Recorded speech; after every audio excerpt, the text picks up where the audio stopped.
ఇప్పుడు ఈ 7 స్థితుల్లో చేరుకోవాలంటే మొదట విచారణ, శుభేచ్ఛ ఇప్పటికే మీకు ఉంది, అనుమానం ఎలా ఉండబట్టే ఇక్కడికి వచ్చాం. లేకపోతే ఇదేం సినిమా కాదు కదా సరదాగా చూడడానికి. విచారణ చేయాలి అంటే ముందు అంతర్ముఖులం కావాలి. అంతర్ముఖ సమారాధ్య బహిర్ముఖ సుదుర్లభ. అంతర్ముఖులైన వాళ్ళకి నువ్వు దొరుకుతావమ్మా, బహిర్ముఖంగా ఉంటే దొరకవు అన్నారు లలితా సహస్రంలో. అంతర్ముఖులం కావాలంటే అంతర్జాలముఖులం కావడం మానేయాలి. ఇక్కడ అస్తమాను ల్యాప్టాప్ దగ్గర కూర్చుని ఫోన్ దగ్గర కూర్చుని కెలకడం ఉంది, ఈ దరిద్రం మానేయాలి. ఈ అంతర్జాలముఖుడైన వాడు అంతర్ముఖుడు కాలేడు ఎప్పటికీ. నువ్వు సంతర్జాలముఖం పెట్టుకున్నావు, బయట వార్తలన్నీ వింటున్నావు, నీకు అంతర్ముఖం ఎక్కడి నుంచి వస్తుంది? అంచేది ముందు ఇది మానేయాలి. ఇంతకీ సోషల్ మీడియా మానేసే విధానం కూడా చెబుతున్నాను. నేను చూడను, మనం ఏమిటో మనకి తెలుసు. వీరి సర్టిఫికెట్తో మనకేం పని లేదు ఇక్కడ. వీరు ఏదో అన్నారని మనమేం బాధపడేది ఏం లేదు ఇక్కడ. వాడికి ఏం తెలుసు అని అంటాడు. అందుకని అసలు పట్టించుకొని దాన్ని చూడండి. ఎవరన్నా మా ఇంట్లో వాళ్ళు చూసి నాకు చెప్పకుండా ఎదవసంత అంటాను నేను. నిన్ను నువ్వు మార్చుకోవాలి, నన్ను ప్రశంసించడం కాదు ఇక్కడ. నన్ను ప్రశంసిస్తే ఏమిటి అని చెప్పి చూడం. అందుకే సోషల్ మీడియా దయచేసి మానేసే విధానం గుర్తుపెట్టుకోండి. మా పిల్లలు అడిగితే ఓ మాట చెప్పన, అది కాగితం పులిరా అన్నాను. కాగితం పులి చూస్తే భయపడుతుంది, చూడకపోతే ఏ గొడవ లేదు. దానికి ఉపాయం అది. అంతసేపు మనం చూస్తే అన్నీ ఏదో మనం ఇక్కడ పొద్దున్నే తయారయ్యి చక్కగా అలంకరించుకొని ఓ ఫోటో అందులో పెడతాం. ఇక్కడ వెంటనే మనం పెట్టింది ఎందుకు మరి చూడాలి కదా, వెంటనే ఇలా కెలుకుతాం.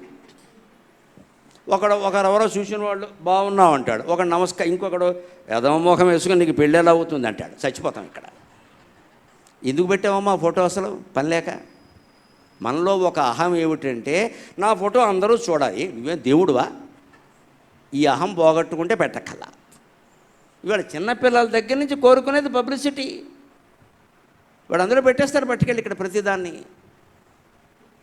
ఇంట్లో కూడా తీస్తున్నది వీడియోలేనండి ఎక్కడికక్కడ. ఫోన్ చూస్తే భయం వేస్తుంది. అసలు వీడియో తీసే పని ఏంటండి? అసలు అవతల వ్యక్తి అనుమతి లేకుండా ఫోటో కానీ వీడియో కానీ తీయడం ఎంత తప్పు ఉండేది. మరి అనుమతి తీసుకోవాలి మీరు. You to take my photograph, నా అనుమతి ఉండాలి కదా. ఎలా తీస్తావు ఫోటోని?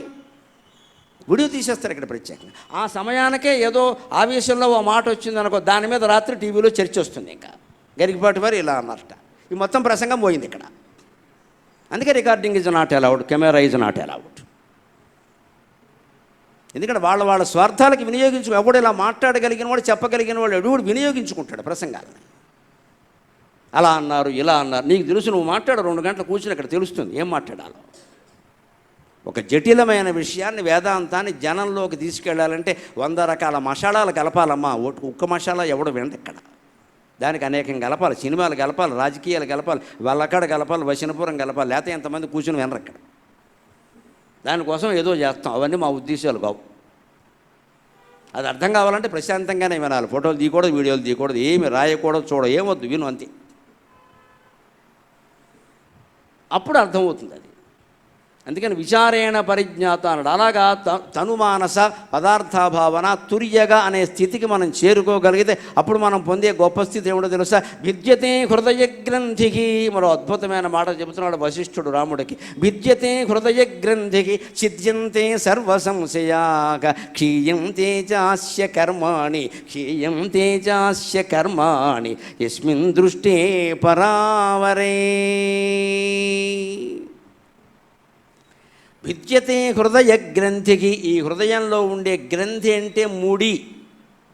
ఆ ముడి విడిపోతుంది. హృదయంలో ముడి ఏమిటి? ఎనాటమీ అర్థమేలా అర్థమవుతుంది ఈ మాట. యోగ వాసిష్ఠంలోనే చెబుతాడు ఆ రహస్యం. మనం మనస్సులో చేసిన ప్రతి ఆలోచన, మన మనస్సు అనేటువంటి ఇనుప ముద్ద మీద, కాల్చిన ఇనుప ముద్ద మీద కొట్టిన చిన్న సుత్తి దెబ్బ. వివేకానందుడు సూక్తుల్లో ఉంటుంది మాట. మనం చేసిన ప్రతి ఆలోచన, మంచి చెడ్డ ఏదైనా సరే, అది ప్రతిదీ మనస్సు అనే కాల్చిన ఇనుప ముద్ద మీద కొట్టిన చిన్న సుత్తి దెబ్బ. మీరు ఇనుముతో వస్తువులు తయారు చేసేవాళ్ళని చూడండి. బంగారం సరే, అది ఇంకా సున్నితం. ఇనుముతో వస్తువులు తయారు చేసేవాళ్ళని చూడండి. ఓసారి కొంచెం గట్టిగా కొడతారు, ఓసారి చాలు అంటే అది చాలు, ఆ దెబ్బ అవసరం, అక్కడ సొట్ట పడాలి. అలాగని గట్టిగా కొట్టామనుకో పగిలిపోతుంది. ఆ వస్తువుకి ఆ చిన్న సొట్ట అవసరం, గట్టిగా కొట్టకూడదు, ఒక చోట గట్టిగా కొట్టాలి. మన మనస్సులో వచ్చే ఆలోచనలు కూడా సున్నితమైనవి కొన్ని ఉంటాయి. సున్ని పిండి కంటే మెత్తగా ఉంటాయి. కొన్ని కఠినంగా ఉంటాయి, సుత్తి కంటే కఠినంగా ఉంటాయి. కానీ ప్రతిదీ ముద్ర పడుతుంది.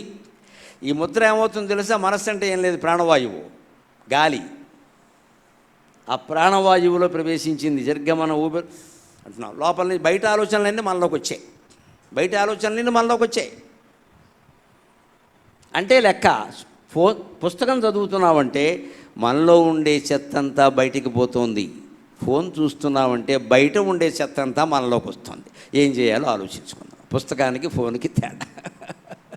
పుస్తకం చదువుతున్నామంటే మనలో ఉండే చెత్త బయటికి పోతుంది. ఫోన్ చూస్తుంటే అందులో బయట ఉండే చెత్త మనలోకి వచ్చింది. ఇప్పుడు నువ్వు చెత్త కావాలా, బయటికి వెళ్ళిపోవడం కావాలా? మళ్ళీ నాకు మనశ్శాంతి లేదు, ఫోన్ చూసినంతకాలం ఉండదు, వదిలేసేయి. ఎవరేమన్నారో పట్టించుకోక, నీ గురించి నువ్వే ఆలోచించుకో, తెలుస్తుంది నీకు. చిన్నపిల్లాడవా? 10 ఏళ్ళు 5 ఏళ్ళు కుర్రాళ్ళు అయితే వాళ్ళకి తెలియదు, ఎవరో అభిప్రాయాలు చెప్పారు. 25 ఏళ్ళు వచ్చాక ఎవడ ఒపీనియన్తోనో మనకేం పని అండి ఇక్కడ? మనకు తెలీదా? మన మనస్సును మనం పరిశీలించుకుంటే ఏది మంచో ఏది చెడ్డో వెంటనే చెప్పేస్తున్నామా? మన అంతరాత్మ గొప్ప న్యాయస్థానం. పూజామందిరం ఏది? మన పూజామందిరం ఉందే, మన ఇంట్లో పూజామందిరం, అది గొప్ప న్యాయస్థానం. అక్కడ అపరాధి ఎవరంటే మనస్సే, సాక్షి ఎవరంటే అంతరాత్మ, తీర్పు చెప్పేది ఎవరంటే భగవంతుడు. వెంటనే చెప్పేస్తాడు. మీ పూజా మందిరంలో గురించి మీకు వచ్చిన ఆలోచన, మీరు చేసిన పని మంచిదో చెడ్డదో మీరు ఒక్కరే ఆలోచించండి, వెంటనే జడ్జిమెంట్ వస్తుంది. మన కోర్టుల్లో జడ్జిమెంట్ 25 ఏళ్ళు పడుతుంది, 30 ఏళ్ళు పడుతుంది. పూజా మందిరంలో వచ్చే జడ్జిమెంట్ ఇమీడియట్, వెంటనే తప్పు, ఊరుకో, నోరు మూసుకో అని చెప్పేస్తుంది. మనం ఏమనుకుంటాం, పర్వాలేదు ఎంతోమంది చేశారు, నేను మాత్రం చేస్తే ఏమైంది అని చేసేస్తాం. ఇక్కడ ఈ పర్వాలేదే పెద్ద అపరాధి. నీ మనస్సు నీకు చెబుతోంది, అంతరాత్మ వద్దని వినవు. అంచేది మన మనఃపరిశీలన అంతా మన పూజా మందిరంలో చేసుకోరు. ఇంట్లో పూజా మందిరం ఈశాన్యం అని పెట్టాం కదా, పనిగెట్టుకుని ఇక్కడ మరి చెయ్యాలి కదా. దానికి ఒక తలుపెట్టేసి అక్కడ దీపం పెట్టడానికి కూడా ఒక మనిషిని పెట్టేసి, ఎంత బద్ధకమో. ఎవరో వచ్చి దీపాలు పెడతారు, 8 రూపాయలు లెక్కెట్టుకుంటూ ఉంటాడు ఇక్కడ. అది కూడా ఏదో లాలాజలంతో లెక్కెట్టే వదవ దరిద్రం. ఇక్కడ ఈయన డబ్బులు లెక్కెట్టుకుంటూ ఉంటాడు. దీపారాధన ఎవడో పురోహితుడు చేయాలి, వాడికి వస్తుంది పుణ్యం, నీకు రాదు. మనమే చెయ్యాలి. భార్యాభర్త అక్కడ కూర్చొని చెయ్యాలమ్మా. మొత్తం పిల్లల్ని కన్నవాళ్ళందరూ రోజు అక్కడ కూర్చొని 1 గంట, పోనీ అరగంట ఏదో పారాయణకో జపానకో దేనికో కేటాయించి ఒకరి తర్వాత ఒకరు ఆ పూజా మందిరంలో ధ్యానమో తపమో పూజో ఏదో ఒకటి చేస్తే పిల్లలకి భక్తిగా ఉండమని, తల్లిదండ్రులను గౌరవించమని ఎవరూ చెప్పక్కర్లేదండి. అప్రయత్నంగా వచ్చేస్తుంది వెంటనే. పిల్లలు మనం చెప్పినట్టు చెయ్యరు, మనం చేసినట్టు చేస్తారు. గమనించండి, దయచేసి గమనించండి. మనం చెప్పినట్టు చెయ్యరు, మనం చేసినట్టు చేస్తారు. తండ్రి సంధ్యావందనం చేయకపోతే పిల్లడు చేయడండి, అనుమానం ఏం లేదు. ఇక్కడ నువ్వు ఎంత చెప్పినా ఉపయోగం లేదు. ఇక్కడ నాకేదో బిజీ, వాడు అంతకంటే బిజీ. నువ్వు చేస్తే వాడు చేయమని చెప్పక్కర్లేదు ఇక్కడ. అందుకని విద్యతే హృదయ గ్రంథికి ఈ వాసనలన్నీ ప్రాణవాయువు రూపంలో లోపలికి వెళ్ళి 72,000 నాడుల్లోకి వెళ్ళిపోయాయి. అన్నిట్లో నఖశిఖ పర్యంతం వెళ్ళిపోయాయి వాసనలన్నీ. వాసన అంటే మీరు గమనించండి, గాలేగా. మనకు ఒక మురిక్కాల ఉంది, దాని వాసన వస్తుంది, వాయువు వల్లే వచ్చింది. లేదు పూల తోట పక్క నుంచి వెళ్ళాం, దాని వాసన మనకు వచ్చింది, దేనివల్ల? వాయువు వల్లే వచ్చింది. వాయువు లేకపోతే మంచి వాసన లేదు, దుర్వాసన లేదు. అంచేది మనలో ఉండే ఆధ్యాత్మికమైన వాసన, సంస్కారం అంటారు దాన్ని. ఇట్స్ ఏ టెక్నికల్ టర్మ్, పారిభాషిక పదం. వాసన అంటే ఇదివరకు చేసిన పని తాలూకు జ్ఞాపకం. ఆ జ్ఞాపకం ఏ రూపంలో ఉంటుంది అంటే వాయువు రూపంలోనే ఉంటుంది. అందుకే ఆ వాయువుకే జోడించి నమ శివాయ నమో నారాయణాయ శ్రీమాత్రే నమః అని ఏదో ఒక నామస్మరణ మనం ఆ వాయువుకి జోడించి చేస్తే ఈ వాయువులో ఉన్న వాసనలన్నీ పోయి ఒకే ఒక దైవ సంపర్కం అనే వాసన ఒక్కటే మిగులుతుంది. అది చేయవలసిన జపం, అది చేయవలసిన జపం. విద్యతే హృదయ గ్రంథి. ఎందుకంటే ఈ 72,000 నాడుల్లో ఉన్న వాసనలు ఏమవుతాయంటే, సరిగ్గా గమనించండి, మన కళ ఎందుకు వస్తుందో. కళ సమయంలో పైకి వస్తాయి. మొత్తం ట్రాఫిక్ జామ్ అయిపోతుంది విపరీతంగా. కొన్ని 100 కార్లు వచ్చినట్టు వాన కురిస్తే హైదరాబాద్లో 100 కార్లు జామ్ అయిపోతాయి. అలాగే ప్రతిరోజు మనం కళ కనడానికి ముందు మనం చేసిన ఆలోచనలు, చేసిన ఫలితాలు, జ్ఞాపకాలన్నీ పైకి వచ్చి ఇక్కడ జామ్ అవుతాయి. హృదయ గ్రంథి అంటే అర్థం అది. మీరు అనాటమీ శరీర నిర్మాణ శాస్త్రం ప్రకారం చూసినా ఇక్కడ ఊపిరితిత్తులు అవి ఉండే చోట ఇలాగా ఏదో వంకాయ ముచ్చికలాగా వంకరగా ఉంటుందండి, అక్కడే జామ్ అవుతాయి. అక్కడి నుంచి ఏం చేస్తుందో తెలుసా, ఈ కంఠంలో ఒక వాయువు ఉంటుంది, ఉదాన వాయువు అంటారు. ఉత్ ఆనం అంటే పైకి లాక్కొచ్చే వాయువు. ఉదాన వాయువు ప్రాణ అపాన వ్యాన ఉదాన సమాన. అందులో ఉదానం ఇక్కడ ఉంటుంది. ఉదాన కంఠదేశస్థక. ఈ వాసనలన్నీ పగలల్లా చేసిన పనుల వాసనలన్నీ ఇక్కడ వరకు వచ్చాక ఈ జంక్షన్లో ఉన్నాక ఈ ఉదాన వాయువు కొన్నింటిని పైకి లాగుతుంది. లాగి ఇక్కడికి తీసుకెడుతుంది భూమధ్యంలోకి. అంటే మనస్సు మనం కలగనేటప్పుడు ఈ కంఠంలో ఉంటుంది. ఇప్పుడు జాగ్రత్త అవస్థలో ఉన్నప్పుడు కళ్ళల్లో ఉంటుంది. కాబట్టి మన కళ్ళల్లో కంటితో మనకి ఎవరన్నా కనపడితే వీడు మొహం ఏదో మొహం అని ఎందుకు అనిపిస్తుంది అంటే అది నీ భావం. వాడి మొహం మంచిదే, వాడు స్నానం చేసాడు, బొట్టెట్టుకున్నాడు, నీకు వెధవ మొహంగా ఎందుకు అనిపించింది? నీ భావన అది. నీ భావనే నీ కళ్ళల్లోకి వచ్చింది. అంచేత జాగ్రత్త అవస్థలో మనం మనుషుల్ని ఆక్షేపిస్తాం లేదా ప్రశంసిస్తాం, ఏదో ఒకటి చేస్తాం. స్వప్నావస్థలో మనం ఏం చెయ్యం, ఏదో జరుగుతూ ఉంటుంది. ఎందుకంటే మనస్సు అప్పుడు కళ్ళల్లో లేదు, విచిత్రం కంఠంలో ఉంది. దాన్నే లలితా సహస్రంలో 4 నామాల్లో వరుసగా చెప్పారు. కాలకంఠి, కాంతిమతి, క్షోభిణి, సూక్ష్మరూపిణి. కాలకంఠి, కాలం అంటే మనస్సు, మనస్సు కంఠంలో ఉందమ్మా. అప్పుడు కాంతిమతి, ఒక తెరబడింది, స్క్రీన్, సినిమా తెరలాగా కాంతి వచ్చింది, ఫోకస్. సినిమా వెనకాల నుంచి కాంతి పడుతుందిగా, అలా ఓ తెర సృష్టించింది అమ్మవారు మనస్సు ముందు. అప్పుడు క్షోభిణి, ఒక విక్షోభం కలిగింది, ఒక సంచలనం కలిగింది. సూక్ష్మరూపిణి, మనం చూసిన దృశ్యాలు, మనకి ఇష్టమైనవి, ఇష్టం లేనివి, మనం భయపడినవి, భయపెట్టినవి, కోరినవి, కోరుకోనివి అన్నీ కలర్ రూపంలో పెద్ద పెంట కింద వస్తాయి. ఇది అమ్మవారు సృష్టించే స్వప్నం. ఇది అర్థమైతే భిద్యతే హృదయ గ్రంథికి. ఈ ఆలోచనలు ఈ పైకి రాకుండా ఈ హృదయ గ్రంథి దగ్గరే ముడి విప్పేసామనుకోండి, ఇంకా ఏ ఆలోచన ఉండదు. అందుకని భిద్యతే హృదయ గ్రంథికి యస్మిన్ దృష్టే పరావరే. ఎవరు భగవంతుడి మీదే నిరంతరమైన దృష్టి పెట్టుకుని ఉంటాడో ఆయన జీవితంలో లేదా ఆవిడ జీవితంలో జరిగే గొప్ప పరిణామం ఏమిటంటే ఈ వాసనలు ఎక్కడ ముడిపడి ఉన్నాయో ఆ ముడి విడిపోతుంది, వాసనలన్నీ పోయాయి. ఎవరి పట్ల ఎటువంటి మమకారము ఉండదు, ఎటువంటి ద్వేషము ఉండదు. మనం చేయాల్సింది ఏదో చేస్తాం, చేయాల్సిన పని చేస్తాం. దాంట్లో ద్వేషం ఉండక్కర్లేదు, ప్రేమ ఉండక్కర్లేదండి, మామూలుగానే చేయొచ్చు. అది సరిగ్గా భిద్యతే హృదయ గ్రంథి ఛిద్యంతే సర్వ సంశయా. అప్పుడేదో మనం ధర్మ సందేహాల పేరు మీద రకరకాలన్నీ అడుగుతూ ఉంటామే. ఇంత జ్ఞానం వచ్చిన తర్వాత సందేహాలనేవి ఉండనే ఉండవు. నువ్వు ఎవరిని ఏమీ అడగక్కర్లేదు, అంతా ఒక్కటే, అదే నువ్వు అని అర్థమయ్యాక ఇంకెవరిని ఏమి అడుగుతావు ఇక్కడ? అందుకని సిద్ధ్యంతే సర్వ సంశయ. అంతేకాదు క్షీయంతే చ అస్య కర్మాణి. అతని పూర్వజన్మవి, పరజన్మవి, ఈ జన్మవి ఏవైతే పుణ్యాలు పాపాలు కర్మఫలాలు అన్నీ ఉన్నాయో అన్నీ క్షీయంతే, నశించిపోతాయి మొత్తం. ఒకే ఒక దివ్య జ్ఞాన స్వరూపంగా మిగులుతాడు. అది వశిష్ఠుడు చేసినటువంటి బోధ. దాన్ని మనం అందుకోవాలంటే ముందు చేయవలసింది ఏమిటి అంటే దేహమే నేను అనే భ్రాంతిని వదులుకోవాలి. ఆది భౌతిక దేహోహం ఇది యస్య మతి భ్రమక తస్యాసా వణురంధ్రేణ గంతుం శక్నోతి నానఘా. తస్యాసా వణురంధ్రేణ గంతుం శక్నోతి నానఘా. ఓ రామచంద్ర, ఒక్క మాట తెలుసుకుందామయ్యా. ఆది భౌతిక దేహోహం ఇది యస్య మతి భ్రమక. నువ్వెవరు అనగానే మనం ఎవరైనా ఏ సమాధానం చెబుతామండి? ఇదిగోనండి కనపడుతున్నానుగా అంటాం. బళ్ళో నరసింహారావు అనగానే వచ్చానండి అన్నామా లేదా? మేము చదువుకున్నప్పుడు వ్యవస్థ ఎంత గొప్పదో అనమ్మా. ఇప్పుడు ఎవరన్నా హాజరేస్తే ఏమంటారు? ఎస్ సార్ నో సార్, ఇంతే లెక్క. ఎదవ ఇంగ్లీషు మాటలు. మా చదువులో ఉన్నప్పుడు గరికిపాటి నరసింహారావు అనగానే జై హింద్, అదండి మాకు నేర్పింది. అది మాకు నేర్పింది. మేము ఎప్పుడు ఈ ఎస్ సార్ నో సార్, మాకు ప్రజెంట్ సార్ మాకు తెలియదు. మాకు మా ఉపాధ్యాయులు నేర్పింది ఏమిటంటే పేరు పెట్టి పిలవగానే జై హింద్ అనేవాడు. కాకపోతే మా మిత్రుడు ఒకడు ఉండేవాడు, వాకలపూడి రామకృష్ణ అని, కాపుల అబ్బాయి. వాడు నాకు మంచి ఫ్రెండ్. వాడు అప్పుడప్పుడు పాకుండలు వాళ్ళు బాగా చేస్తారు, అవి పట్టుకొచ్చి నాకు లంచం ఇచ్చేవాడు. వాడి హాజరు నేను పలికేవాడిని. చేసిన పాపం చెబితే పోతుంది కదా.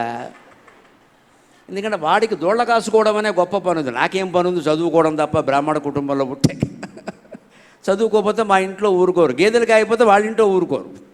అందుకని వాళ్ళ నాన్న చదివేవలే అదవ చదువు, గేదెలు ఎవడు కత్తాడు అనేవాడు, తీసుకుపోయేవాడు. వాడేం చేసేవాడు? నన్ను కాక ఇగో పంతులో నాది కూడా నువ్వు పలికి, నాది కూడా నువ్వు పలికి. నేను నా పేరు పక్కనే వాడి పేరు ఉంటాను. గరికపాటి నరసింహరావు అనగానే జై హింద్ అనేవాడిని. వాకల్పూడి రామకృష్ణ అనగానే జై హింద్ అని కొంచెం అనగానే. మరి అదే కంఠంతో అంటే ఊరుకుంటా. ఒకరోజు గమ్మత్తు జరిగింది, నాకు తెలియకుండా వాడు వచ్చేసాడు బడికి. నాకు రానని చెప్పి వాడు వచ్చేసాడు, గుమ్మం దగ్గర నిలబడ్డాడు. వాకల్పూడి రామకృష్ణ అనగానే జయసిందో అన్నాడు వాడు. వాడికి జై హింద్ అంటాం చేత కాదు, జయసిందో అన్నాడు వాడు. వాడికి దోచినట్టు వాడు అన్నాడు. మాస్టర్కి అర్థమైపోయింది వీడెవడు వాడేవాడని. ఇంకా అప్పుడు ఇద్దరిని ఏం చేశాడో చెప్తే బాగుండదు, వెండి తెర మీద. ఇంకా ఇంతకాలం వాడు హాజరు నువ్వు పలికేవరా సన్నాసి అన్నాడు. ఇక్కడ ఎందుకు పలికావు అన్నాడు. నిజం చెప్పేశాడు, నాకు పాకుండలు ఇచ్చాడండి అందుకే పలికా. జై హింద్ అనిపించేవారండి. దేశభక్తమ్మా. ఎస్ఆర్ అంటే నేను ఉన్నాను అని అర్థం, జై హింద్ అంటే నా దేశం కోసం నేను ఉన్నాను అని అర్థం. పిల్లలు ఏది పలకాలో ఆలోచించండి, పిల్లలు ఏది పలకాలో ఆలోచించండి. హాజరు పలకమంటే జై హింద్ అనాలి, వందే మాతరం అనాలి. ఎస్ఆర్ నోసార్ ఏమిటండి అధవ భాష, మన జీవితాన్ని మింగేసింది ఇది. ఎంత పవిత్రమైన మాటలు ఉన్నాయి. జై శ్రీరామ్ అనాలే. ఏమీ లేదు, ఉన్నాను, బతు ఉంటే ఎవడికెక్కడ ఉన్నాను పోయాను అంటాను. ఆ రోజు ఆ విద్యా విధానం అలా ఉండే, చిన్నతనం నుంచి నేర్పడం ఒకటి. జై హింద్ అనేవాడు. నేను జాతి కోసం ఉన్నాను, నేను మామూలుగా ఉండడం ఏంటి అది. అందుకని ఇలా జై హింద్ అనడానికి మనం అంటే శరీరమే కదా. అది ఇక్కడ వశిష్ఠుడు ఏమంటున్నాడు అంటే ఆది భౌతిక దేహోహం. చిన్నప్పుడు బళ్ళో హాజరు పలికేటప్పుడు ఈ దేహమే నేను అనుకుంటే వచ్చే నష్టమేం లేదని అనుకోవాలి కదా. వయస్సు మీరుతున్న కొద్దీ 60-70 ఏళ్ళు దాటుతున్న కొద్దీ అయినా ఈ దేహం నేను కాదని గ్రహించాలి. మనం కూడా రామచంద్రమూర్తిలాగే ఎవరైనా ఏమండి మీరెవరో అంటే అది తెలిస్తే ఎక్కడెందుకు ఉంటాం, ఎప్పుడో పోయేవాళ్ళం పైకని చెప్పాలి. ఇంత వేదాంతంతో మాట్లాడాలి. ఆది భౌతిక దేహక అకం, ఈ కనిపిస్తున్న దేహమే నేను అని యస్య మతిభ్రమగా, ఈ మతిభ్రమ ఎవరికైతే ఉంటుందో వాడి స్థితి ఎలా ఉంటుందంటే తస్య అసౌ అణురంధ్రేణ గంతుం శక్నోతి నానక. ఈ హృదయంలో ఉండే సూక్ష్మ గ్రంథిలోంచి వాడి మనస్సు వెళ్ళలేదు. ఈ వాసనలు వదిలేసుకుంటే, దేహమే నేను అనే భావన వదిలేస్తేనే మనకి ధ్యానం కుదురుతుంది. ఇక్కడ కుదురుతుంది, అక్కడ కుదురుతుంది, కాశీలో కుదురుతుంది, కాకినాడ బస్టాండ్లో కుదురుతుంది, ఎక్కడా కుదరదు నీ బుద్ధి మారే వరకు. ప్రదేశాలను బట్టి ధ్యానాలు ఉండవు. దయచేసి నమ్మకండి ఈ మాటల్ని. యాత్రా స్పెషల్ బస్సులు వాళ్ళు బాగుపడతారు. పుణ్యక్షేత్రాల్లో విపరీత వ్యాపారం జరుగుతోంది, మనుషులు ఎవరూ బాగుపడడం లేదు. అధర్మం అధర్మంలాగే ఉంది, అక్రమం అక్రమంలాగే ఉంది. దేవస్థానాలు మాత్రం కోట్లు కోట్లు కోట్లు సంపాదిస్తున్నాయి. కమిటీ వాళ్ళందరూ కొట్టుకు చచ్చిపోతున్నారు. ఇక్కడ డబ్బులు బాగా పెరిగేసరి. డబ్బులు లేకపోతే ఎవడు కొట్టుకోడు. సేవ చేయమంటే ఎవడొస్తాడంటే డబ్బులు ఉంటేనే వస్తారు. ఆ డబ్బులు పెంచుతున్నది మనమే. ఎందుకంటే మనకి బాగా ఇది పట్టేసింది, దేహభ్రాంతి పట్టేసింది. ఈ దేహం యవ్వనంలో ఉండాలి, ఈ దేహం అందంగా ఉండాలి, ఈ దేహానికి పుట్టిన పిల్లలు ఒక అమెరికాలో ఒకరు ఆస్ట్రేలియాలో ఉండాలి, ఇద్దరు ఒకడు అమెరికా ప్రెసిడెంట్ ఒకరు ఆస్ట్రేలియా ప్రెసిడెంట్ అయిపోవాలి, మనం ఇక్కడ గొప్ప చెప్పుకోవాలి. ఇదంతా దేహం గురించే కదా. అది మిథ్య, అది ఉండదు, అది ఉండదు. నిజానికి శరీరం అనేది ఉందా గమనించండి. శరీరం అంటున్నాం, చూపించండి. ఏది శరీరం? ఇక్కడ చేపెట్టి శరీరం మోకాలు, అది శరీరం అంటే పెట్టి ఇట్స్ ఎ పార్ట్. ఇక్కడ అది హృదయం, అది గుండె. శరీరం అంటే ఒక పార్ట్. ఇది అది లేదు, అది జుట్టు, తల. శరీరంలో పార్ట్లు అన్నీ కలిపి మనం శరీరం అంటున్నాం. గమనించండి, శరీరం అనే పదార్థం లేదండి వాస్తవంగా ఆలోచిస్తే. ఇవన్నీ కలిపిన ఈ పార్ట్లు చెప్తే ఈ మోకాలు శరీరం అంటున్నాం కదా, పాదం అన్నీ కలిపి శరీరం. దీన్ని ఇంకాస్త పొడిగించు, ఈ పీట కూడా దాంట్లో కలుపు, ఈ మైకు కూడా కలుపు, ఈ సింహాసనం కూడా కలుపు, ఈ జనాన్ని కూడా కలుపు. భూమి అంతా నీ శరీరమే, ఆకాశం అంతా నీ చర్మమే మిత్రమా. ఇప్పుడు సమిష్టి రూపం అయ్యావు, సమిష్టి రూపం అయ్యావు. దుఃఖం ఎందుకుంటుంది? దుఃఖం ఎందుకుంటుంది? యదా చర్మవదాకాశం వేష్టయిష్యంతి మానవాక తదా దేవమవిజ్ఞాయ దుఃఖశాంతో భవిష్యతి.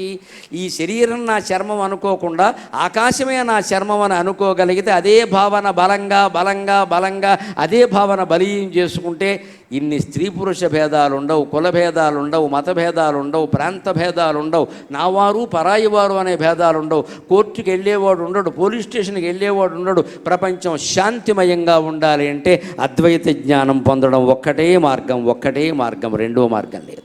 అంతా ఒక్కటే, అదే నేను. అది పొంది తీరాల్సిందే. అదే చెబుతున్నాడు ఇక్కడ. ఇది ఉన్నంతసేపు ఎంతసేపు ఆ సూక్ష్మమైన హృదయ రంధ్రంలోకి నువ్వు వెళ్ళలేవయ్యా, నీకు సాధ్యం కాదు. అంచేది ముందు దేహాత్మ భావన వదులుకోవాలంటే ఎలాగా తర్వాత మాటలో చెబుతున్నాడు ఇక్కడ. భ్రమద్రష్టురభావేహి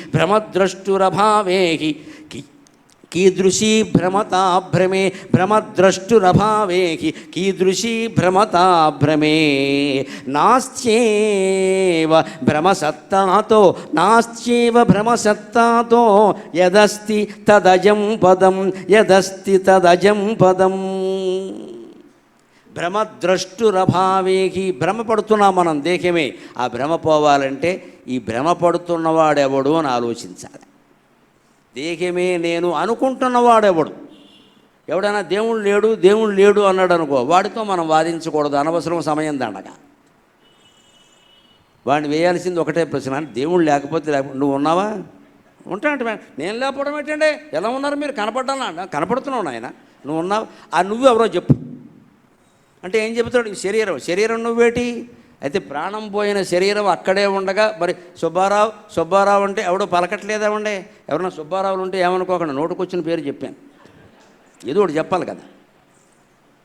సుబ్బారావు శరీరమే అయితే పోయిన తర్వాత సుబ్బారావు ఎందుకు పలకడం లేదు అంటే సుబ్బారావు శరీరం కాదు, మనం ఎవరం మన శరీరం కాదు, ప్రత్యక్ష నిదర్శనం. ఎవళ్ళు పోయినప్పుడు వెళ్ళి చూసినా కాస్త ఆలోచించినా మనకు అర్థమవుతుంది. మనం ఆలోచించాం, మంగళవారం పోయాడా శుక్రవారం పోయాడా, ఈ దరిద్రం పెట్టు కూర్చున్నాడు, వాడు ఎప్పుడు పోతే నీకెందుకు? మైల పట్టాలా పట్టద్దా, ఈ దరిద్రం ఎంతసేపు ఎక్కడ? అసలు వాడు పోయాడు, రేపు నువ్వు కూడా పోతావు, ఆలోచించు. పోయిన వాళ్ళని చూడగానే మనకు రావాల్సిన ఆలోచన ఏంటంటే ఈవేళ వాడు రేపు నేను. ఇది వచ్చినవాడు వైరాగ్యంతో ఉంటాడు, ఇది వచ్చినవాడు అవినీతి పని చేయడు, ఇది వచ్చినవాడు అక్రమ సంబంధం పెట్టుకోడు, ఇది వచ్చినవాడు ప్రపంచం శాంతిమయంగా ఉండేలా చూస్తాడు. వైరాగ్యం లేకపోవడం వల్లే మనం దరిద్రంగా ఉన్నాం అందరం. వైరాగ్యం అనేది పాజిటివ్ క్వాలిటీ. దయచేసి యువతరానికి చెప్పండి, వైరాగ్యం అనేది positive quality, not negative quality. పెళ్లి చూపుల్లో అమ్మాయి అబ్బాయిని అడగవలసిన మొదటి ప్రశ్న, నీకు వైరాగ్యం ఉందా అంటే బాగుండదు, నీకు సంతృప్తి ఉందా అని అడగమానండి. అటువంటి వాడిని పెళ్లి చేసుకోమానండి. సంతృప్తి ఉందా అని అమ్మాయి అబ్బాయిని అడగాలి, అబ్బాయి అమ్మాయిని అడగాలి. సంతృప్తి ఉంటే సంసారం బాగుంటుంది. ఇవాళ పెళ్ళి కాగానే పెద్ద ఇల్లు కావాలి, వల్లకాడు కావాలి, తర్వాత పెళ్ళి కాగానే పెద్ద కారు కావాలి, రెండింటికి ఈఎంఐ పెట్టేయాలి.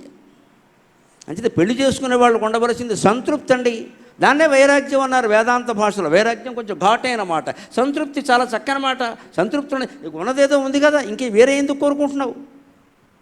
మమ్మల్ని వెంటనే ఇల్లు కొనేయాలి, 4 కోట్లు, 4 బాత్రూములు. బాత్రూమ్ ఎవడకే, ఇందులో అన్నిటికీ అన్నీ ఆగిపోయాయి కదా, నవనాడులో నిర్బంధం అయిపోయాయి. బాత్రూమ్ ఎందుకు? 4 బాత్రూములు దేనికి? ఒకటే దండగా. 4 బాత్రూములు, 4 బెడ్రూములు, ఎక్కడో విల్లా డెల్లా, బాబోయ్ ఇవన్నీ కొనేసి అప్పులు పాలైపోయి 10 ఏళ్లలో వెంటనే సీలింగ్ ఫ్యానాయ విద్మహే చున్నీ కంఠాయ ధీమహి, అప్పులు పాలై సాఫ్ట్వేర్ ఇంజనీర్ ఆత్మహత్య. బాబోయ్, పోనీ ఈ సాఫ్ట్వేర్ ఇంజనీర్ ఎలాంటి వాడో గమనించి, వాడికి 2 లక్షల జీతం, నెలకి 2 లక్షల జీతం ఉన్నవాడు ఆత్మహత్య చేసుకోవడం ఏంటండి కర్మ? 2 లక్షలు చేసుకుని ఎందుకు చేసుకోవడం? 1,50,000 ఈఎంఐలు ఉన్నాయి ఈ సన్నాసికి. మరి ఆత్మహత్య కాకపోతే ఏం చేసుకుంటాడు? ఎవడైనా జీతం చెప్పగానే అప్పులు ఎంత అడగండి, చెప్పమనండి చూద్దాం. చెప్పడం ప్యాకేజీ కింద చాలా లీకేజీ ఉంది అక్కడ, మొత్తం లీకేజే. ప్యాకేజీ చెబుతాడు ఇక్కడ.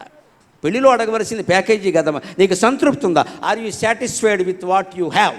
నీకు ఉన్నదాంతో నువ్వు సంతృప్తిగా ఉంటావా అని అమ్మాయి అబ్బాయిని అడిగితే సీతారాముల కాపురంలో ఉంటుందమ్మా, సీతారాముల కాపురం. మనకి పెళ్ళి ఏంటంటే వెంటనే పెద్ద ఇల్లు ఉండాలి కదా, వల్లకాడు ఉండాలి కదా. ఏంటి ఉండేది ఇక్కడ? ఎందుకు పెద్ద ఇల్లమ్మా? కొత్తగా పెళ్ళి అయిన వాళ్ళు ఎవరైనా సరే 10 ఏళ్ల పాటు అద్దింట్లో ఉంటే సుఖంగా ఉంటారు, జీవితం విలువ తెలుస్తుంది. వెంటనే సొంత ఇల్లు అవసరం లేదు. రియల్ ఎస్టేట్ వాళ్ళు బాగుపడ్డానికి తప్పితే మనందరికీ సొంత ఇల్లు అవసరం లేదండి అసలు. ఇక్కడ ప్రతివాడు కట్టేస్తాడు ఇక్కడ, వెంటనే ఇక్కడ అప్పుల పాలు అయిపోతున్నాడు ఇక్కడ. అదే ఆడు చెబుతున్నాడు ఇక్కడ, నేనెవరు అని ఆలోచించవయ్యా, ఇన్ని అవసరమా నువ్వు ఆలోచించడానికి? భ్రమద్రష్టురభావేకి. ఎవరికి భ్రమ వస్తుంది? నేనున్నానంటాడు. నాస్తికుడైనా సరే నువ్వున్నావా అంటే నువ్వెవరో చెప్పాను. శరీరం అయితే కాదు మాట్లాడడానికి వీళ్ళ. శవం దగ్గర శరీరం ఉంది, పిలిస్తే పలకడం లేదే. అంచేత ఖచ్చితంగా శరీరం మనిషి కాదు. అంచేత నాస్తికుడైనా దేవుణ్ణి కాదన్నాడేమో కానీ ఆత్మని కాదని అనలేడు. ఆత్మయే దైవమని చెప్పిన ఏకైక మతం హిందూ మతం, ఏకైక ధర్మం వైదిక ధర్మం. నాస్తికులు కూడా నోరు మూసుకుని అంగీకరించవలసిన మతం హిందూ మతం. ఆత్మయే దైవం అని చెప్పింది. ఆత్మ వై బ్రహ్మనామాసి, జీవాత్మయే పరమాత్మ. ఏకమేవాద్వితీయం బ్రహ్మ ఆత్మావారే ద్రష్టవ్య శ్రోతవ్యో మంతవ్యో మైత్రేయి అని యాజ్ఞవల్కుడు చెబుతాడు బృహదారణ్యకోపనిషత్తులో. ఆత్మావారే ద్రష్టవ్యో మంతవ్యో శ్రోతవ్యక, ఆత్మనే చూడాలి, ఆత్మ గురించే ధ్యానం చేయాలి, ఆత్మ గురించిన మాటలే వినాలి, అదే చెయ్యాలని భర్త భార్యకి చెప్పిన మాట అమ్మ. అది యాజ్ఞవల్కుడు మైత్రేయికి చెబుతాడు. ఆ రోజుల్లో భార్యాభర్తల మధ్యలో అటువంటివి నడిచి అలాంటి సంభాషణే నడవాలి భార్యాభర్తల మధ్యలో, అప్పుడు బాగుంటుంది అది ఖచ్చితంగా. అందుకని భావన భ్రమద్రష్టురభావేకి, ఎవడు భ్రమపడుతున్నాడో భ్రమను చూస్తున్నాడో వాడు లేనప్పుడు కీదృశీ భ్రమతా భ్రమే, భ్రమత కానీ అభ్రమ కానీ, భ్రమించడానికి కానీ భ్రమ నుండి బయటపడడానికి కానీ ఎవరుంటారు? భ్రమను చూసేవాడే లేనప్పుడు, సినిమా చూసేవాడే లేనప్పుడు సినిమా గురించి చర్చ ఎక్కడా? చూస్తే కదా చర్చ. అందుకని భ్రమ అనేది ఉంటే చర్చ ఉంటుంది, భ్రమను చూసేవాడు లేడు కాబట్టి చర్చ కూడా ఉండదు. నాస్త్యేవ భ్రమసత్తా అతగా, భ్రమకి ఉనికి అప్పుడు అవకాశం లేదు. కాబట్టి యదస్థితదజం పదం, నువ్వు ఏ ఇంట్లో ఉన్నావో ఎక్కడ కూర్చున్నావో అదే బ్రహ్మలోకం, అదే అజం పదం. అక్కడి నుంచి కదలాల్సిన అవసరం లేదు. అందుకే బాబా గారి చరిత్ర మీరు గమనించండి, జీవితం మొత్తంలో ఆయన ప్లేసు మారలేదండి. ఎక్కడున్నాడో అక్కడే ఉన్నాడు, అదే ఇటక తల కింద పెట్టుకున్నాడు. ఎంతమంది మారమని చెప్పినా మారలేదు. మహారాజ సింహాసనాలు ఇప్పుడేమిటమ్మా, అప్పుడు ఆయనకి ఆఫర్ చేశారు, ఇంగ్లీషు భాషలో చెప్పాలంటే హాయిగా ఇచ్చారు, ఆయన వెళ్ళలేదు. నేను ఇక్కడ ఉన్నాను కదా, ఇది కాదా, ఇది సింహాసనం కాదా, నువ్వేదో వేస్తేనే ఉన్నట్టా, ఆ దృష్టికి వెళ్ళాలి.